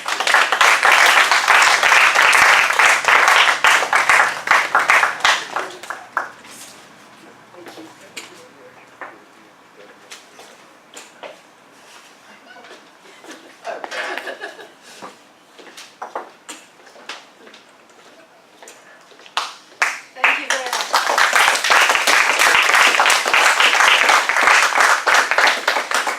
I'm getting better with getting to not need my stick anymore, but I also use it as a weapon of mass destruction. Because people go around doing this in malls and they can walk into me. I've thoroughly enjoyed this meeting. It's run pretty much to time, and I must admit, I contemplate the next meetings being equally well attended, and remember as members of Bryanston Breakfast Toastmasters. You need to start doing some speeches, please, because I'd love to hear your stories. So that ends my assignment. Thank you very much, contestants.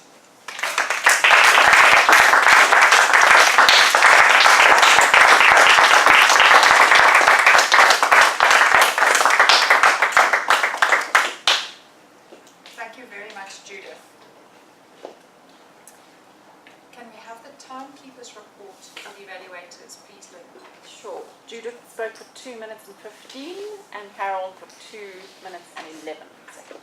Thank you. Please take your voting slips again on the ballots and just take a moment to vote for the best evaluators. Jerome, would you be first, please? Thank you.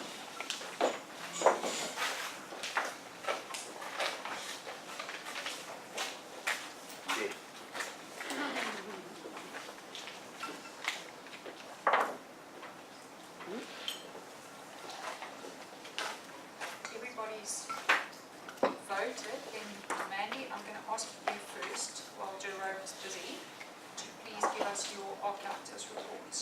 Sure. Thank you, Madam Toastmaster. Harold and Judith, thank you very much for the wonderful speeches. I did notice in your speech, Harold, you used and with. So, there you go. However, in your evaluation, you used duplicate words and the word So it's quite interesting. In your actual speech that was prepared, you had filler words, but in your unprepared evaluations, you used duplicates and 70%.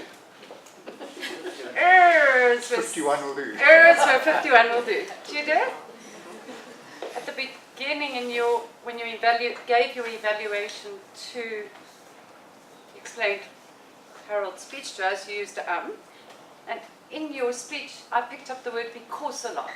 It just kept on going because, perhaps a different word. And in your evaluation I picked up a so and. Well done. Dave, not too bad. 2 errors. Yeah. You and Zoe are in a competition. You both had 2 errors.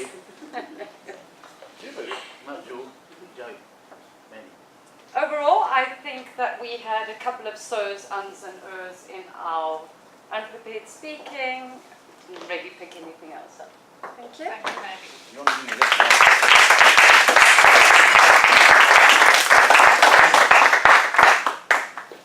Jerome, our grammarian for the day, do you have your report ready for us? Okay, there were quite a few uses of word of the day contemplation. Some in different forms, some saying contemplating mostly and contemplate. So Zoe, you used it as well once. Mandy used it, you were the first to use it. Tanya used it. Sabrina used it. Angie used it. Tati used it. That's all I picked up. Might have missed 1 or 2 others. If I have, I apologize. interesting use of the English language, some phrases used by some of you.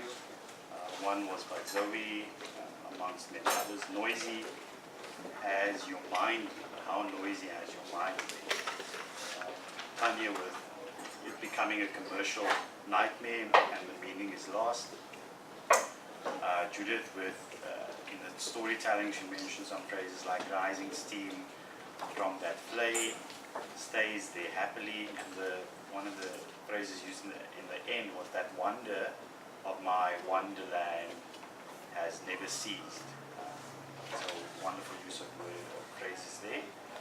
And then Harold with expectation really do define what's expected of you. And a leader doesn't seek consensus, builds consensus. And then also the power of the two sins of power, not to use it or to abuse it. So that's what I think. Thank you very much, Jerome.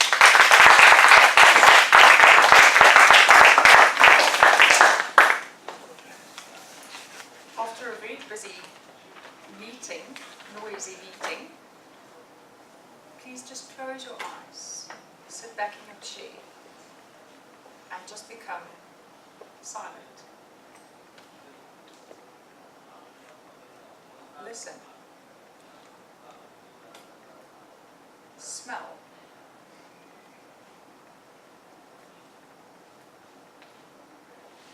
Feel.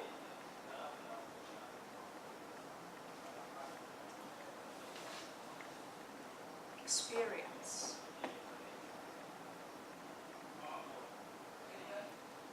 Calm down.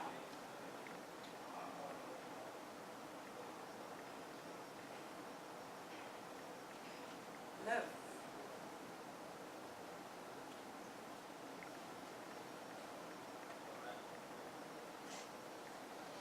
Take a deep breath in and open your eyes. Hello, what?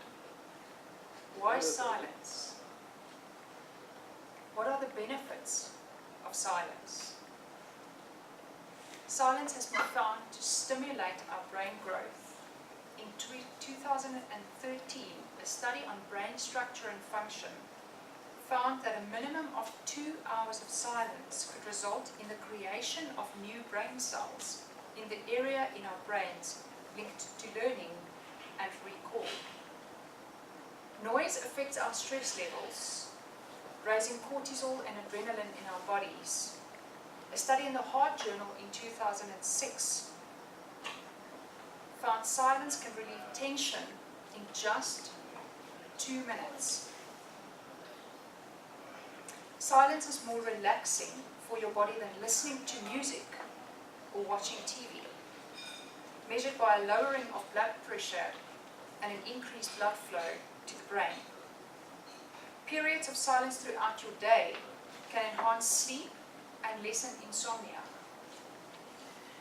Research through the 20th century has linked noise pollution to an increase in heart disease and tinnitus. The World Health Organization linked it to be a modern plague. And you'll find yourself able to focus better. Lowering your sensory input helps to restore our cognitive resources. We stop feeling overwhelmed. We can tap into our creativity and we can daydream, fantasize, and meditate. A favorite quote of mine is attributed to Abraham Lincoln when he said, "Better to remain silent and be thought a fool than to speak and remove all doubt." Yeah. 4 suggestions for entering silence more in your day and in your life. Take a walk out in nature. If you take a friend, agree to walk either in solitude or to walk in silence for a while. Remain in bed an extra 5 minutes more in the morning while you allow yourself to take a slow breath. Slowly awaken. Let the silence just bask in the silence and let your thoughts just wash over you. before you get out of bed. Engage in deep breathing exercises. It calms your mind and quiets your mind at the same time. Or meditate, however simply or complicated you want to do that. And if all else fails, just shh and let silence speak. I hand back to our meeting acting president, Lynn Waller. Thank you for allowing me to break your silence and be your Toastmaster for today. It was my privilege. Thank you.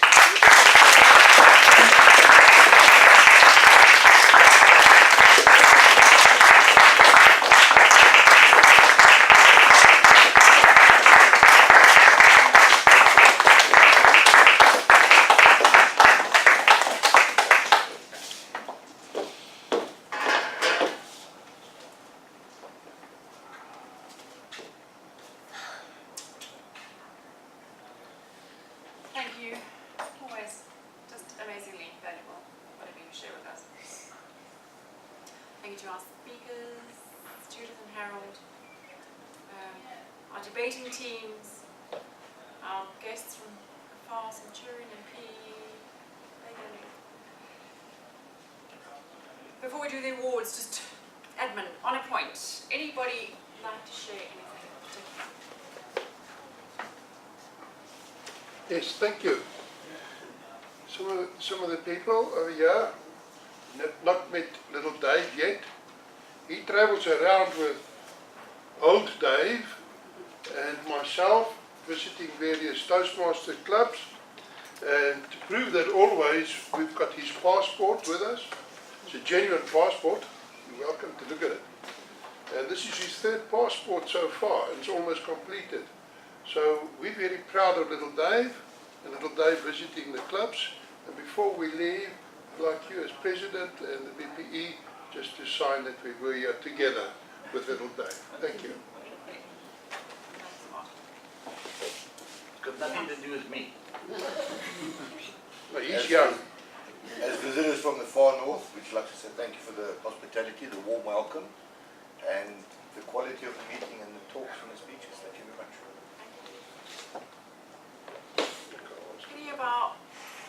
Any non-members who'd like to share their experience as a guest? Say something. I had this morning, actually, I found this forum on Meetup yesterday. I told myself that I'm going to start filling up my weekends more with things that can develop me and make me a better person or better towards I need. The beginning of this year, I had set down goals. I failed along the way, and even this morning, when I made the decision last night, I started contemplating whether should I go, shouldn't I. Today, I was asked if I could be part of the debate team. I've done this Toastmaster before, but I've never actually got up into the come up into the front. I'm actually happy and proud of myself. I actually think I want to cry. And thank you for giving me that, and thank you for giving me that comfort, because I actually didn't think I was going to do it. Thank you so much.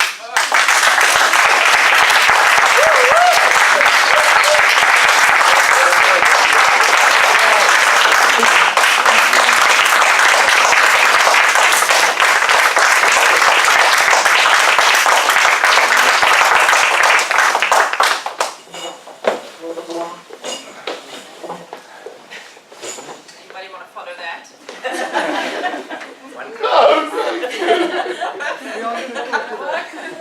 I think right now silence is the only. Hey, Leon. The only.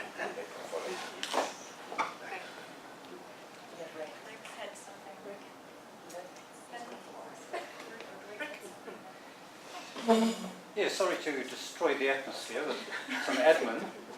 Firstly, if you want to attend another Toastmasters meeting in rapid succession, we have UWP on Tuesday night. Who are they? That's our club in Bryanston. And then just for the club officers present, please remember that you have club officer training, COT, second round, next Saturday, a week today.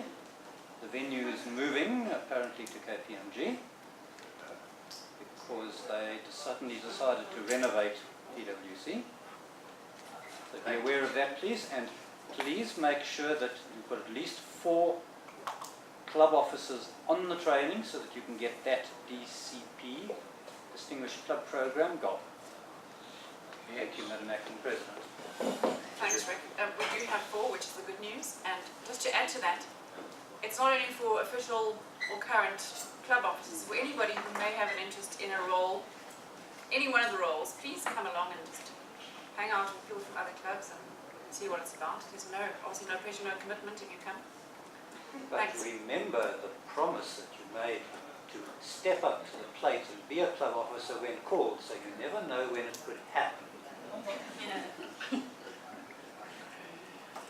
Just 2 other dates I'd like to mention if you would spend some time in contemplation on these. 2 dates coming up.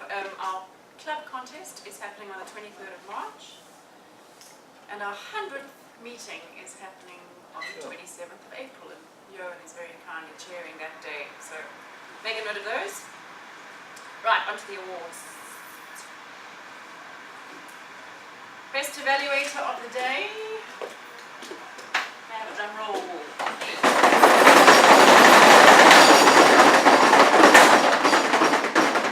Harold!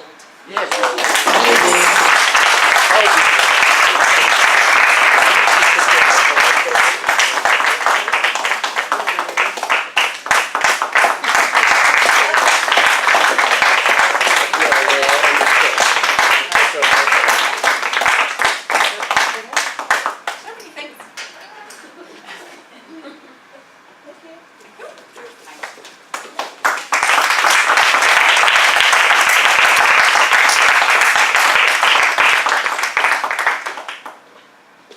Our table topic duos, interestingly, 4 pairs tied second, but 1 team came out the ultimate winner by 1 vote, Rick and Judith.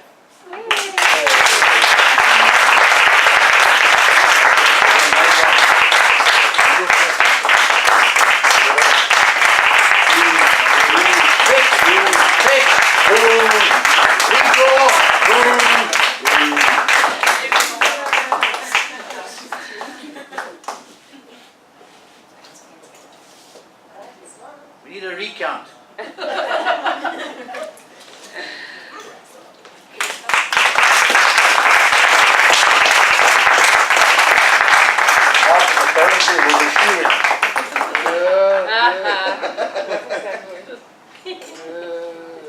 Big problems here.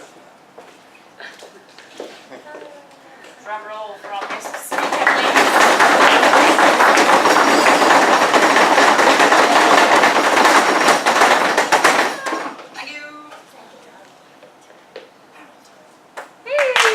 Thank you.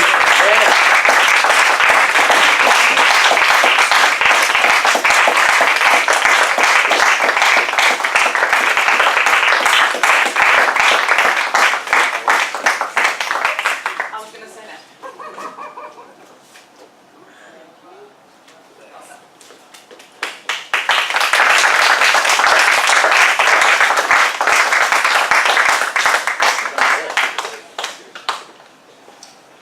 The Genie Award is at the discretion of the President, in my case the Acting President. And I would like to give it to a member who is a comforting constant and who we'll miss for the next 2 months because he's going to have another operation on his knee. Oh, Johan.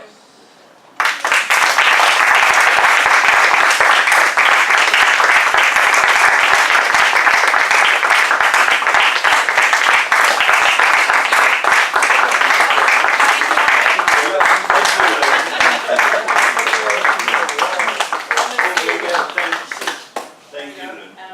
Oh, thanks. There you are. Thank you.